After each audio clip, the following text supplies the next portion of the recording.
This week is the turn of this lovely Ferrari F430. We have 2 dents on the curved section of the rear wing. The access is difficult and the panel is aluminium, so all the ingredients for an interesting repair.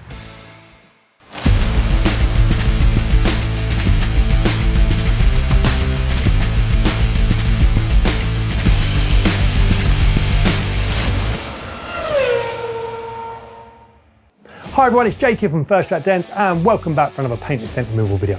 So as you saw in the intro, today we're working on this shiny red Ferrari F430. Now it's not a car I get to work on every day, but it was a real pleasure to do. Unfortunately, a piece of wood fell down from the customer's garage straight onto the rear wing, but luckily as the wood was soft, the paintwork didn't get damaged and is completely intact. However, it did leave a couple of dents in an awkward place. Now because this isn't a huge complex repair, there isn't too much to analyse, but before we get started, let's take a closer look at what we're dealing with.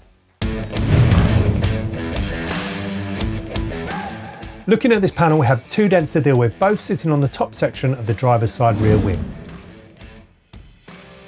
The first dent at the back of the rear wing is around 30mm in diameter. It isn't too sharp and it has a very small mark in the middle, which should easily polish off. The second dent here at the front section of the rear wing is slightly bigger than the first dent and is approximately 35mm in diameter.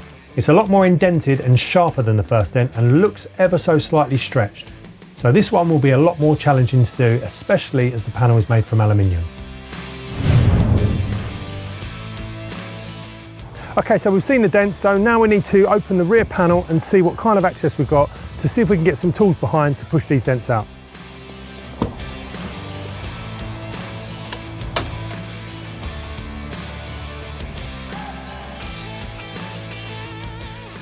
Okay, so now we've got the boot open, we can see that we're confronted by these 2 metal trims here. So in order to get on the back of these dents, which is in here and behind here, we're going to need to remove all of these Allen key bolts and take these trims off.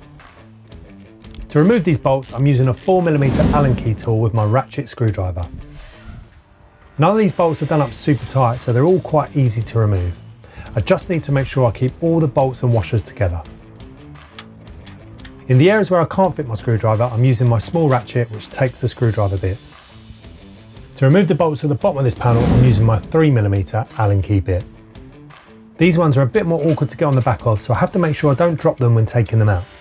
This will then allow me to remove the first cover. Okay, so we've carefully removed the first cover, so now we need to remove the second cover.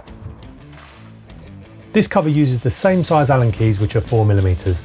Again, working in the engine compartment, I need to take extra care not to drop any bolts as they could be very difficult to retrieve. The last one to remove is this one in the middle of this rubber mount. Because this panel has very sharp edges and will require some manoeuvring to get it out, I'm being extra cautious and have decided to use some masking tape to protect any areas of the bodywork which could potentially get chipped or scratched. After some careful manoeuvring, I managed to remove the second cover successfully. Looking behind these covers, we can see that I do have plenty of room, although I might have a problem with leverage. Especially on this second dent, as the air intake pipe could get easily damaged if I'm not careful.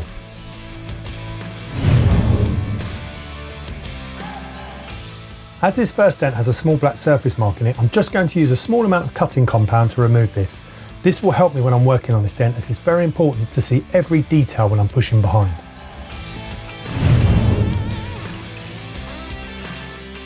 I'm setting my light up and I'm going to work on the easiest of the 2 dents first.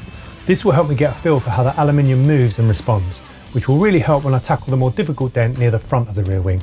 So to start with, I'm using my plastic vinyl tip. As this dent's in an open area, I'm using a block of wood which I'm placing on a strong metal mounting bracket. This will allow me to get some really good leverage. Next, I heat the panel up as the pushes need to be very strong with aluminium, so we don't want to damage the paint.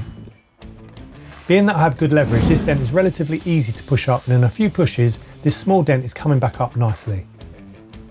I do have some high areas around the perimeter of the dent, which are easily tapped back down again using my knockdown.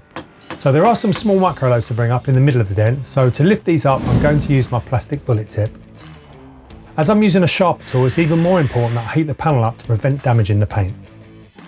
Then going in behind with this tip, I can start lifting up all the little micro loads to get this dent out.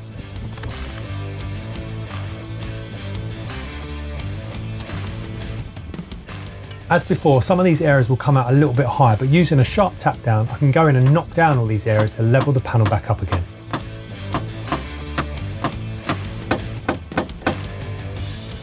Okay, so I'm really pleased with how that's come out. It's come out nice and flat. So now that one's done, we can now move on to the second one.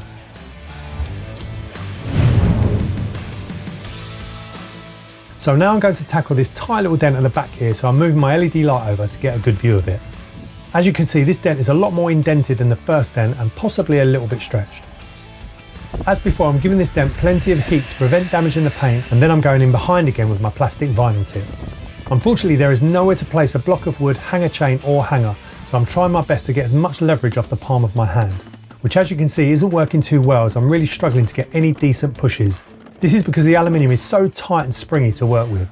So I alter the position of my body and use a slightly sharper tip, and this time I'm starting to get some movement, although the aluminium is really putting up a good fight. Using a sharper tip will produce some high spots, which I can just tap down with my sharp tap down tool. Again, a bit more heat and some more pushes behind, and the dent is starting to move a lot more than before. But because aluminium can be a real stubborn metal to work with, it can take a lot longer to remove small dents like this.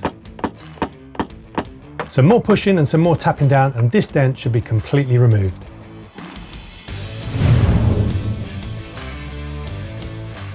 First I put the masking tape back on the rear wing, and then I can slide the larger panel back into position. The first bolt I put back into place is this one here holding the rubber support mount.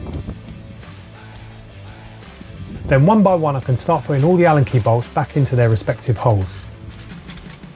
Next I can mount the smaller cover plate into position and again put all the bolts back into place. The last Allen key bolts to install are these awkward ones at the bottom here. I can then remove all the masking tape and give the panel a nice polish over to remove any surface marks. Then the last thing to do is to close the engine compartment lid and check out the final result.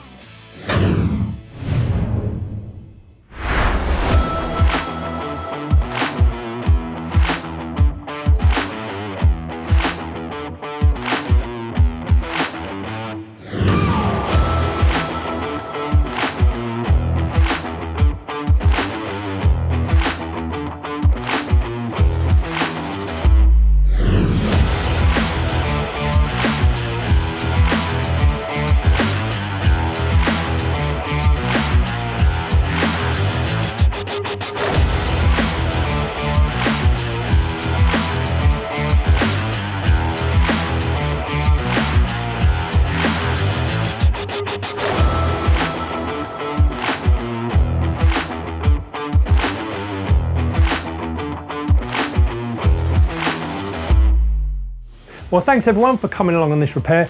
It probably didn't look like one of my biggest challenges today, but trust me, you don't want to underestimate these small dents because sometimes these small dents can be a lot more challenging than some of the larger repairs.